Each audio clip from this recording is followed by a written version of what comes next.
मुस्लिम महिलाओं के समान अधिकार को लेकर एक याचिका की सुनवाई करते हुए चीफ जस्टिस सूर्यकांत की बेंच ने कहा कि इस मामले का एकमात्र समाधान यूसीसी ही है।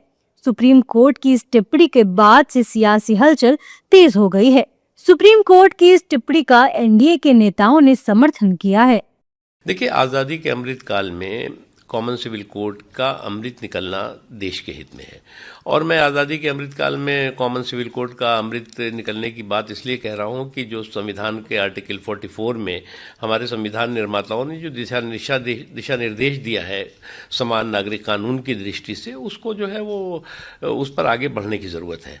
और मेरा मानना है कि कोई भी समान नागरिक कानून पूरे मुल्क के लिए है, किसी मजहब के लिए नहीं है। सभी मजहबों की आस्था के संरक्षण और सामाजिक व्यवस्था के सुधार का है। और इस पर जो है वो किसी तरह का सांप्रदायिक कंफ्यूजन क्रिएट करने की किसी को भी कोशिश नहीं करनी चाहिए। नहीं, ये तो सुप्रीम कोर्ट का न्याय निर्णय है। सुप्रीम कोर्ट का न्याय निर्णय है। सुप्रीम कोर्ट ने गवर्नमेंट को सजेस्ट किया है that you should take appropriate action looking after all the protest which is happening in the country. इस सब को देखते हुए कि समाज का विभाजन ना हो, समाज एकजुट रहे और सभी को आगे बढ़ने का मौका मिले, इन सब चीज़ों को ध्यान में रखते हुए इसको रीलुक करिए। वहीं विपक्ष के नेताओं ने सुप्रीम कोर्ट की इस टिप्पणी पर अपनी प्रतिक्रिया दी।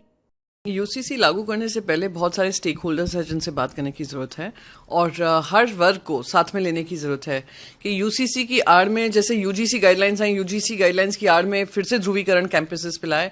ऐसा ना हो यूसीसी के आड़ में ये लोग और अपना राजनीतिकरण करें और इस तरीके का ध्रुवीकरण करें जो देश के लिए हानिकारक हो। तो सुप्रीम कोर्ट ने जिस मंशा से कहा है वो इक्वल लॉ के हिसाब से कहा है कि equal opportunities, equal law and it should be same for all. पर जहां तक हमने देखा है जो सरकार चल रही है, उन्होंने हर एक ही जो लॉ लेकर आए हैं वो इस हिसाब से लेकर आए हैं कि एक अच्छी मंशा होती है पर एग्जीक्यूशन ऐसा होता है जहां पे उनको पॉलिटिकल फायदा हो। तो स्टेक होल्डर से डिस्कशन करने की जरूरत है और आने वाले समय में सबको कॉन्फिडेंस में लेकर कोई बदलाव लाना होगा तो लाने की जरूरत है। देखिए, लॉ कमीशन जो इन्हीं के द्वारा नियुक्त किया गया था मोदी गवर्नमेंट के द्वारा, उसने ही कहा था अनवारंटेड है, संभव नहीं है। लेकिन जहां यूसीसी लाया, जैसे उत्तराखंड में लाया और जगहों पर जो लाने का प्रयास कर रहे हैं, वो यूसीसी थोड़ी है। आदिवासियों को छोड़ दीजिए, इस कम्युनिटी को छोड़ दीजिए, साउथ इंडिया का क्या करेंगे जो अपने किथन किन में ही शादी करते हैं। तो यूसीसी को एजेंडा जरूर बीजेपी बनाती रही, आज से नहीं बहुत दिनों से बनाती रही है। जनसंघ थी तब और उसके बाद में बीजेपी बनी तब, आरएसएस का था ही, लेकिन करते क्यों नहीं है? इन्हीं के द्वारा जो लॉ कमीशन अपॉइंटेड है उसी ने कहा कि संभव नहीं है। तो आप असम के लिए अलग यूसीसी, तो यूसीसी रह कहाँ गया? सुप्रीम कोर्ट ने ये टिप्पणी मुस्लिम महिलाओं के उत्तराधिकार अधिकारियों की एक याचिका की सुनवाई के दौरान की थी, लेकिन इस टिप्पणी के बाद देश में सियासी बयानबाजी भी तेज हो गई है।